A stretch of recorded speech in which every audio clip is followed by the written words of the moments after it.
আজ আমি আপনাদের একটি নতুন স্বাদের পকোড়া বানানো দেখাবো।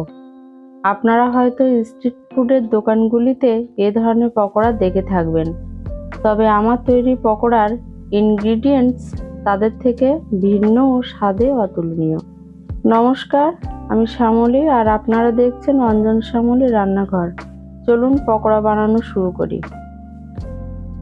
এখানে আমি 500 গ্রাম পেঁয়াজ নিয়েছি। পেঁয়াজগুলি একে একে কুচিয়ে নেব। এই পেঁয়াজ আমি 10 থেকে 12টি পকোড়া বানাবো। আমি পকোড়াগুলো একটু বড় বড়ই বানাবো। আপনারা চাইলে এই পেঁয়াজে 15 থেকে 16টি বানাতে পারেন। নিয়েছি 200 গ্রাম বোনলেস চিকেন। এগুলিকেও 10 থেকে 12টি টুকরো করে কেটে নেব। চেষ্টা করব টুকরোগুলো যাতে একই সাইজের হয়। এবার চিকেনের টুকরোগুলো পরিমাণ মতন লবণ, হলুদ ও হাফ টেবিল চামচ লঙ্কার গুঁড়ো দিয়ে ভালো করে মেখে নেব। চিকেনগুলো ভাজার জন্য কড়াইতে দিলাম পরিমাণ মতো সাদা তেল। চিকেনের টুকরোগুলো সুসিদ্ধ হওয়া পর্যন্ত ভালো করে ভেজে নেব। এবার কেটে রাখা পেঁয়াজগুলি নিয়ে নিলাম।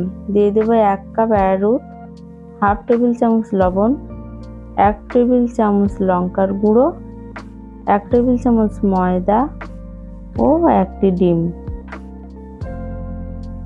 হালকা হাতে মাখতে থাকবো এবং পরে আরও হাফ কাপ অ্যারারুট যোগ করব।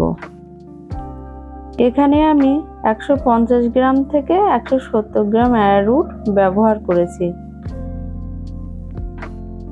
এখানে দেখুন মাখতে মাখতে পেঁয়াজের রস বেরিয়ে কেমন আঠা আঠা হয়ে গেছে।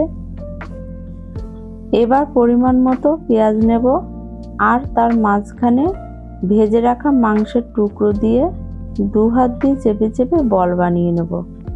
পেঁয়াজ প্রথমে মাখার সময় বেশি চেপে চেপে মাখবো না। পেঁয়াজের রস বেশি বেরিয়ে এলে গোল করতে অসুবিধা হবে।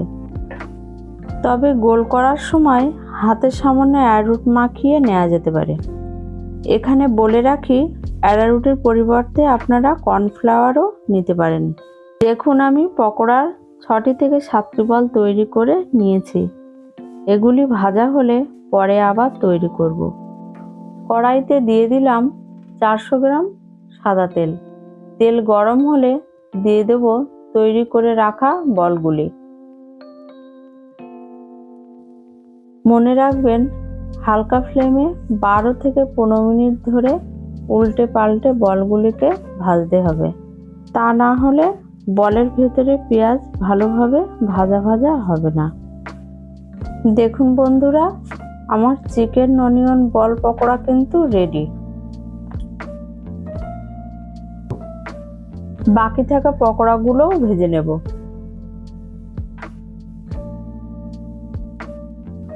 এবার টমেটো সস, চিলি সস ও শসা কুচি দিয়ে গরম গরম পরিবেশন করব। আমার এই রেসিপিটা বাড়িতে অবশ্যই বানাবেন। আশা করি বাড়ির সকলে খুব খুশি হবে। ভিডিওটা ভালো লাগলে লাইক শেয়ার করবেন এবং চ্যানেলটি সাবস্ক্রাইব করে পাশে থাকবেন।